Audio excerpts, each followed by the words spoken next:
राजकीय दबावाखाली एमआयडीसी विभागाने संभाजीनगर जिल्ह्यातील शेंद्रा औद्योगिक वसाहतीतील भूखंड एका खासगी कॅमिओ कंपनीला दिला। हा भूखंड एमआयडीसी विभागाला आवश्यक नसल्याचं सांगून देण्यात आलं। ट्रक पार्किंगसाठी राखीव असलेला हा भूखंड एका खासगी कंपनीला का देण्यात आला? तब्बल 105 कोटीचा हा भूखंड असा का देण्यात आला याचा तपास राज्य सरकारने करावा अशी मागणी विधान परिषदेचे विरोधी पक्षनेते अंबादास दानवे महोदय, आज काही आमचा संभाजीनगरचं जे औद्योगिक क्षेत्र आहे इथं आता सभापती महोदय भूखंड शिल्लक नाहीये कोणताच, आणि म्हणून अधिक जागा या ठिकाणी येणाऱ्या काळामध्ये मला असं वाटतं भूसंपादन करण्याची आवश्यकता आहे। निश्चित या ठिकाणी संभाजीनगरची जनता या सगळ्या प्रस्तावाला मोठ्या प्रमाणावर सपोर्ट करते, कारण एक मोठे मोठे उद्योगाला जागा या ठिकाणी सभापती महोदय आवश्यकता आहे। सभापती महोदय, अशा गोष्टी होत असताना एक आमच्याकडे वैजापूरची एक एमआयडीसी आहे। या वैजापूर एमआयडीसी सभापती महोदय 33 वर्षापासून प्रलंबित आहे। 1991 पासून ही प्रलंबित आहे।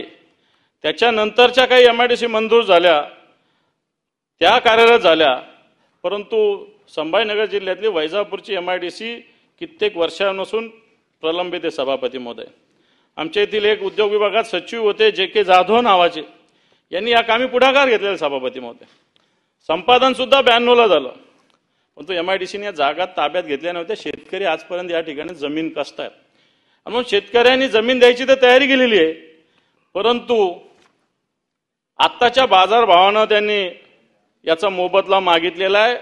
उद्योग मंत्र्यांनी मान्य केलेलं आहे, परंतु अधिकारी याला खोडा घालतात, अशा प्रकारची स्थिती आहे। आणि म्हणून ही एमआयडीसी सुद्धा वैजापूरची लवकरात लवकर झाली पाहिजे, याच्यासाठी सरकारने पावलं उचलण्याची आवश्यकता आहे सभापती महोदय। आणि म्हणून आपल्या मार्फत मी मागणी करतो, असं हे करत असताना एक घटना संभाजीनगर मधली घेतलेली आहे। आता हे कसं केलं मला माहित नाही, की मोठ्या प्रमाणावर शेंद्रा औद्योगिक वसाहत आहे सभापती महोदय, आणि या औद्योगिक वसाहतीमध्ये सगळ्या जागा उद्योजकांनी घेतलेल्या आहे।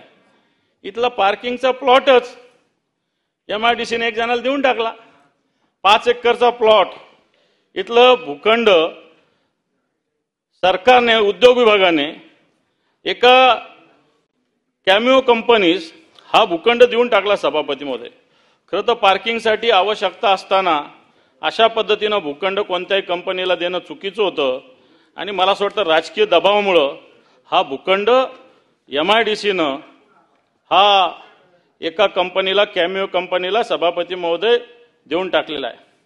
आणि म्हणून हा देत असताना ज्या पद्धतीने याचं आरक्षण हटवलेलं आहे, हा ट्रक टर्मिनलसाठी राखीव भूखंड होता, आणि हा राखीव भूखंड आता याची गरज नाही अशा पद्धतीने एमआयडीसीने म्हटलं, आणि त्यांनी हा भूखंड जवळपास 105 कोटीचा भूखंड हा एका कंपनीला सभापती महोदय देऊन टाकलेला आहे। आता मी काही त्याचं नाव घेत बसत नाही, सरकारने त्याचा तपास करावा, कारण अशा पद्धतीनं हा इंडस्ट्रियल एरिया मोठ्या प्रमाणात डेव्हलपमेंट होत असताना पार्किंग वगैरे अशा पद्धतीनं, कालच मान्य उदयजी सामंत यांनी एका प्रश्नात सांगितलं होतं, अशा पद्धतीनं खुल्या जागा असतील, पार्किंगच्या जागा असतील, या काही कोणाला देणं चुकीचं आहे। आणि म्हणून मला असं वाटतं उद्योग विभागाने अशा पद्धतीचे उद्योग सुद्धा थांबवण्याची सभापती महोदय आवश्यकता आहे।